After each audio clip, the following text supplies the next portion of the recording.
ang penalty is imprisonment of not less than 4 years nor more than 6 years. Meron na bang report dito sa arrest at kinasuhan ba si General Torre? Bakit po si General Torre, kung ano-ano sinasabi sa kung ano-anong interview, hindi naman napapagalitan? So ang dating po sa lower rank, bawal partisan kung kalaban. Kung kakampi yung sinabi mo, kailangan ko pa bang i-designate si General Torre para kunin si Secretary? The next time nag-attend na siya. So ito tanong ko ma'am, pag nag-issue tayo ng subpoena at hindi siya mag-attend at kinontempt natin, pwede bang ang utusang kong hulihin si General Torre ay si General Torre? Kasi effective, no? Dinada ko lang sa biro, but I think of all his interviews and sa nangyari, this is my last point, ma'am. I'll submit to all my other colleagues. This is my point lang, ma'am. Nanunood kasi yung buong PNP, nanunood yung mga teachers ng constitutional law, mga estudyante, nanonood ang mga estudyante ng criminology. And di ba sabi nga nila, yung bata, hindi mo pwedeng turuan sa salita. Natututo yung bata sa gawa. So ganun din sa gobyerno natin. Pag sinabi nung mayor, no corruption, pero corrupt siya, ang dating sa mga department head, pwede mag-corrupt. Di ba? Pag sinabi ng COMELEC officer sa isang probinsya, no cheating, pero pinayagan niya yung cheating or vote buying, ang papakinggan ng tao, hindi yung salita, yung gawa eh. So kung mali yung pagka-aresto, nangangamba ako na especially sa lugar na walang internet, walang cellphone, baka ito yung masunod eh. Humihingi sila ng counsel nila o doktor, tapos hindi pagbibigyan, no? And then the last point doon, ma'am, is that bakit kapag ka lower rank, meron pong isang vlogger, di ba, na PNP, na nagsorry na kaya parang okay, pero hinuli, tapos kakasuhan. I understand that. At magandang rule yon na pagka ikaw ay sundalo o pulis, ay hindi ka basta pwedeng, hindi ka pwedeng partisan, di ba? Pangalawa, kailangan bantayan mo sinasabi mo. But I'll give you 2 examples, ma'am. Bakit po si General Torre, kung ano-ano sinasabi sa kung ano-anong interview, hindi naman napapagalitan? So ang dating po sa lower rank, bawal partisan kung kalaban. Kung kakampi yung sinabi mo, pwede. I'll go to a non-partisan issue. And I respect this person very much. I think he's one of the best chief of staff, personal friend, etc. Kaya lang, as a former secretary of the DFA, I have to mention this, no? When the AFP chief of staff said, prepare kasi madadamay tayo kapag ka-invade yung Taiwan, tayo po ay may one China policy. Ano po ang magiging reaction natin nung sa Marawi siege kung sinabi ng China, prepare kasi pag sinugod nila yung Marawi o kapag nilabanan nila yung secession sa Mindanao, mai-involve tayo. Magre-react din yung foreign affairs natin, hindi ba? Kasi nga may one China policy tayo. Don't get me wrong, ha? Ayaw natin ng gulo sa Taiwan. Nakikisimpekto tayo sa democracy ng Taiwan. We want them to coexist with mainland China. But having said that, we have to be sensitive. So the right person to speak is either the DFA or the presidential spokesperson, hindi po sundalo or police, no? So I'll stop there, ma'am. Pero sana nga consistent tayo para hindi nalilito yung mga kawani ng gobyerno kung ano talaga ang tama at ano yung mali. Thank you, Madam Chair. Maraming salamat, Senator Cayetano. Maliwanag na maliwanag ang inyong pag-unawa at pagbabalangkas ng subjudice pati yung executive privilege kasi naging cabinet member nga kayo at talagang may limitasyon yon. Mag-umpisa tayo kung hahayaan ninyo ng chronological, ano? At nais ko lang ipakita na sa kaguluhan nung nakaraang taon, sa Mayo pa lamang nagkaroon na ng briefer tungkol sa aresto ni Presidente Duterte. Hindi tama yung sinasabi na walang kinalaman ng Pilipinas dito. Ilang beses tinatanggi ng ating mga opisyal, sana narito sila para ipaliwanag. Subalit, nag-press release po ang liwaliwanag nung DOJ Assistant Secretary Miko Clavano, May 8 ang kanyang mga press release, at sa kalagitnaan ng kaguluhan tungkol sa PI, yung ating People's Initiative, sa kaguluhan ng Davao at Maisog rallies, ay biglang nagkaroon ng bagong briefer na ginagawa ng DOJ. Ito ay unang-una for the potential arrest of President Duterte, ikalawa ang pagbabalik ng Pilipinas sa ICC. Maliwanag na last year pa, May of 2024, nag-umpisa na ito. At sabi rito, aware naman tayo na yung policy ay hindi papasukin ng ICC. Pero posible naman mag-iba. So, yun ang nakakaabala dito. Mayo pa lang, pinaplano na yata ito. At kahit sinasabi ng ating kagalang-galang Secretary of Justice, sana narito siya, sabi niya, labas-masok ang dayuhan sa Pilipinas. Libo-libo sila, daan-libo pa ang pumapasok na waring di natin nalalaman. Ngunit, kilala ng ating Bureau of Immigration ang ilang ICC, mga tauhan na klaro na pumasok dito. Unang-una, maliwanag, si Maya Destura Bracken. Dumating noong October 4, 2024. Siya ay galing US at interpreter siya noong ICC. Maliwanag po yan. At maliwanag din na dumating siya sa Pilipinas. Ikalawa, andito din yung protection expert para ipagtanggol ang mga testigo. Ang pangalan, William Rosato, dumating sa Pilipinas October 15, 2024. Mahabang pagpaplano to. Nakita din natin na may dumating din na isa pang protection expert at iba pang mga dumating na si Amir John Kasam. Dumating October 20. At yung investigador, dumating din sa October 24. Siya yung huli.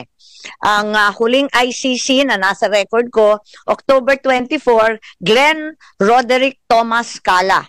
Siya naman yung investigador at hindi ko alam kung kumpleto na ito dahil meron pang binabanggit na Robin Croft na abogado naman nila at may binabanggit din sa kanilang mga usapin na bagong team ng 3 parating daw ng 19 October. Hindi ko na nakuha yung pangalan pero maliwanag na merong mga dumating na ICC at nagpakilala bilang tauhan talaga ng ICC na may kanya-kanyang espesyalidad. May protection expert, may investigador, may interpreter, may abogado. Klaro po yun at itinira, hindi natin sa sigurado ang binabanggit at sinulat nila sa kanilang immigration na papers, Midas Hotel, Raffles Hotel, Diamond Hotel. Humingi rin sila ng protection detail and transport sa Pilipinas.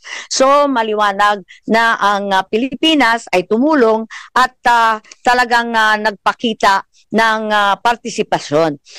Matagal na ito, Mayo pa, tapos October pa, kaya nagtataka po tayo kung bakit tinatanggi ng ating mga opisyal na may ganito. I also received information na yung ICC personnel pala, may agenda, may mga impormasyon galing sa administrasyon na hinihingi. Ang mga hinihingi nila sa agenda nila, unang-una bank account records June 2016 to 2019 ng isang Peter Parungo. Meron din silang mga hinihingi ng mga blotter, mga seized evidence, radio transmissions sa Police Station 6 sa Batasan Hills, QC. Alalahanin natin na meron tayong bank privacy. Kaya nakakapagtaka bakit yung bank account records na kami mismo dito sa Senado hindi makuha-kuha naibigay sa ICC. Pati na rin yung mga tactical operations ng pulis, pati na rin yung records ng East Avenue Medical Center sa lahat ng dead on arrival between July 2016 to 31, 2017, lahat ng detalye ng postmortem autopsy at mga inspeksyon. Sana ipapatanong ko to sa ating kapulisan. Sabi nga ni Senator Cayetano, hindi naman yan sakop ng executive privilege pagkat hindi naman cabinet rank. Pero wala sila rito. Bakit nila ipagkakaila ito samantalang fully recorded naman ito? Ang liwaliwanag naman ito. Wag na tayo magbulahan. Tapos, itong agenda na sinasabing hiningi, siya rin ang lumitaw sa application for warrant ng ICC prosecutor. Sa madaling sabi, ang kaso sa ICC base sa ebidensyang binigay ng pamahalaan ng Pilipinas. I am asking these questions, I cannot help but wonder, while the administration has been claiming it did not help the ICC, why the prosecutor in his application for the warrant of arrest for PRRD cited the following documents as part of the evidence. Ito na nga, yung paulit-ulit nilang pinagmamalaki, dokumento ng PNP at ibang department, ang drug watch list maintained by the law enforcement, financial and bank records, forensic evidence na nanggaling sa PNP. Mahirap kunin itong mga katibayan na ito. Kahit mataas na opisyal, katulad ng senador, naghahagilap kami ng ganito, wala kami makuha.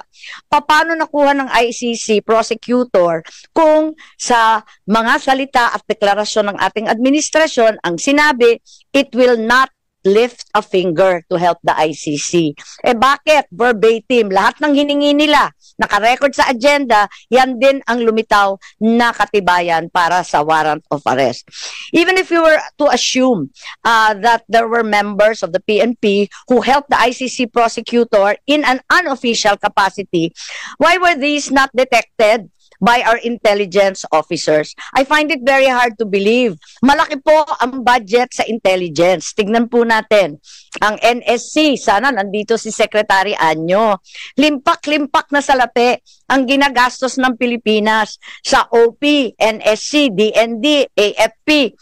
Ang Philippine Army may hiwalay, Air Force may hiwalay, Navy General Headquarters. Lahat ito hindi nila nalaman. Parang naman mahirap intindihin. Totoo ba na right in front of their faces, hindi naman nila nakita lahat ito? Mahirap talaga paniwalaan. At eto pa, meron na din tayong case build-up na narinig. At andito tayo, yung case build-up ng DOJ. Kanina, nag-umpisa tayo doon sa briefer. Mayo pa lang yon. Pagkatapos ng briefer, nagkaroon ng maliwanag November 4, Department Order ng DOJ na nagtatatag ng task force to investigate, create a case build-up, and file the appropriate criminal charges. So, klaro na yun. And sana, andito yung DOJ para sabihin kung yung task force nga ba, in-interview sina Senator Laila de Lima noon, Attorney Colmenares, and Commissioner Palpalato. Yan lang ang gusto natin malaman. As a matter of fact, may nakita tayong bago. March 6 nitong taon na to, may memo ng accomplishment report nitong case build-up na to na humihingi ng additional 90 days. Kasi ang sabi nila, hindi pa daw sapat, hindi pa daw klaro, hindi maliwanag. Humihingi sila nung umpisa ng nakaraang buwan, 90 days pa sana. So, sana yung DOJ i-confirm nila, there already was a legal team. In fact, there is an allegation na pati private legal team magbabayad sila para mag-draft ng complaint for murder against those responsible for the death of 3 nationals in the Davao prison. Kung may case build-up, may draft of the complaint, why did we still have to cooperate with ICC and Interpol? I wanted to verify kung totoo nga na yung DOJ pinagtatanggol yung ICC jurisdiction in the cases before the Supreme Court. It appears that the DOJ is arguing there is no investigation or prosecution in the relevant EJK cases. But, in fact, sila mismo may task force, meron ng report, may hinihingi na ng mga private lawyer, meron na ring Quadcom sa Kongreso, merong Senate Blue Ribbon Committee. Ano ba naman ito? Mismo si Solicitor General talagang umatras na sa pagtatanggol ng posisyon na yan kasi ang sabi nga niya talaga namang meron ng case build-up mismo sa ilalim natin sa building na ito sa DOJ.